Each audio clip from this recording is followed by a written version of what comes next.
Hello everyone again welcome back to our channel. तो आपंकर जो कि फास्ट राउंड रो सीट अलॉटमेंट आसी जाइए तार लास्ट डेट देती। तो यही समय आप जो slide up freeze float up करा पड़ो। तो से आप 20 तारीख जाए लास्ट डेट देती आप। तो ये 20 तारीख भितर समस्त निजर स्लाइड अप करनी। तो आज आम देखिए फ्लोट कले आप सेकेंड राउंड मन के गफ्ट आसो से स्लाइड अप कर फ्लोट करेंगे आशा रखिए गवर्नमेंट कॉलेज कि आउ कौन कॉलेज तो से जो आसो जो प्राइवेट कॉलेज आई तो से फ्लोट कले गवर्नमेंट कॉलेज आसो कि जब सेकेंड राउंड में फ्लोट कले एवं जमी पार्ट कोर्स फीस जो देते 5,000 टका। तो आउ थे जो स्लाइड अप करा पड़ो तो ये आपको पार्ट कोर्स फीस देवाक पड़ो कि जो केते पिला फास्ट राउंड में कमेंट करते से फास्ट राउंड नेम आसनी। तो से कौन करेंगे तो यही समस्त उपर आज आम भिडियो आलोचना करिया। तो यह पूर्व आप चैनल को सब्सक्राइब करना एपर्यंत तो ये प्लीज सब्सक्राइब कर समस्त नर्सिंग रिलेटेड अपडेट और बीएस नर्सिंग तो फास्ट सेमिस्टर क्लास आम चैनल करा जाउछि एवं भिडियो तुम सांग सेयार करूँ और लाइक और कमेंट जहाँ भी तुम किसी डाउट रही कमेंट सेक्शन जानते निश्चित भाव में से गोटे भिडियोटे आनी। तो आपड़ी फास्ट देखिए आमर जो चॉइस फिलिंग टू होता है जो मेरिट लिस्ट प्रकाश पाई आप रिजल्ट मेरिट लिस्ट प्रकाश पाई।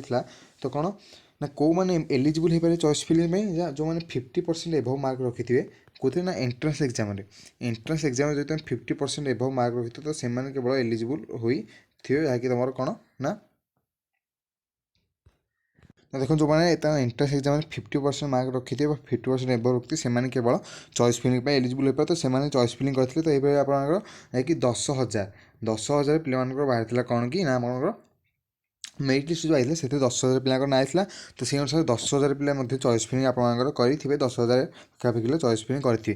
तो आप फाइनाल जो आसी कौन ना fast round seat allotment merit list आप जो आई फास्ट राउंड सीट अलॉटमेंट तो से 5,328 जन पिला अच्छी। तो मुख्यतः आप 10,000 जब सिलेक्शन करते 5,328 जन पिला आई कौन आप फास्ट राउंड सीट अलॉटमेंट। तो बाकी तो पिला नेम आसी ना कहीं कारण समस्त जो आम सिलेक्शन हो जो फास्ट राउंड सीट अलॉटमेंट तो तुम रैंक अनुजाई कम रैंक अनुजाई आप रैंक बेसिस सिलेक्शन टी होती।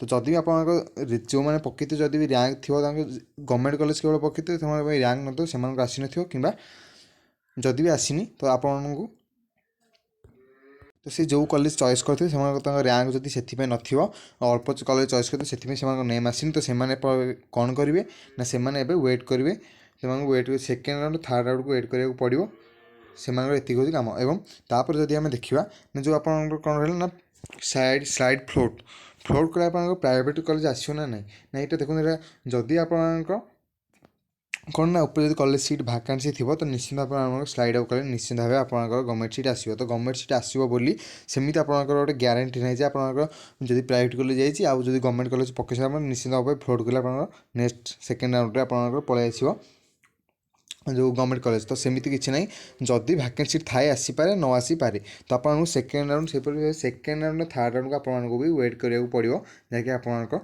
कॉलेज चॉइस पाई। तो सेकेंड राउंड थर्ड राउंड सैले आप जमापड़े जब आसो ना तो सेमती किसी ग्यारंटी ना तो आसीपे न आसी भी पारे। तापर जब देखिए आउ थे जब आप स्लाइड अप करे तो आपको आउ थे पार्ट कोर्स फीस देवाक पड़ो कि तो ये हूँ बिल्कुल ना। तो आउ थे आपको पार्ट कोर्स फीस देवाक पड़ो ना ये आप गोटे टाइम देते पार्ट कोर्स फीस तो आउ थे आपको कौन पार्ट कोर्स फीस देवाक पड़ोनी। तो सेकेंड राउंड आसला कौन कराया पड़े तो से रिलेटेड आपको से ही अपडेट पलि आस। तो सेकेंड राउंड पर आपको केमी स्लाइड अप करेंगे स्लाइड अप कौन कर समस्त इंस्ट्रक्शन होते पलि आस। तो निश्चित भाव आम से गोटे अलग भिडियो करनबू जिते भी अपडेट आसो तो आपको आउ थे पार्ट कोर्स फीस देवाक पड़ो ना। तो ये आज अपडेट। तो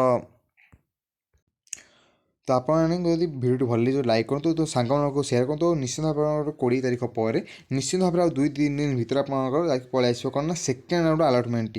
तो निश्चित भाव आम निश्चित भाव समस्त अपडेट पाइबा शीघ्र अपडेट पाइबा निश्चित भाव चैनल को सब्सक्राइब कर रखी जहाँकि आम जिते भी भिडियो अपलोड करूँ तुम पाक सागे सागे नोटिफिकेसन पड़े।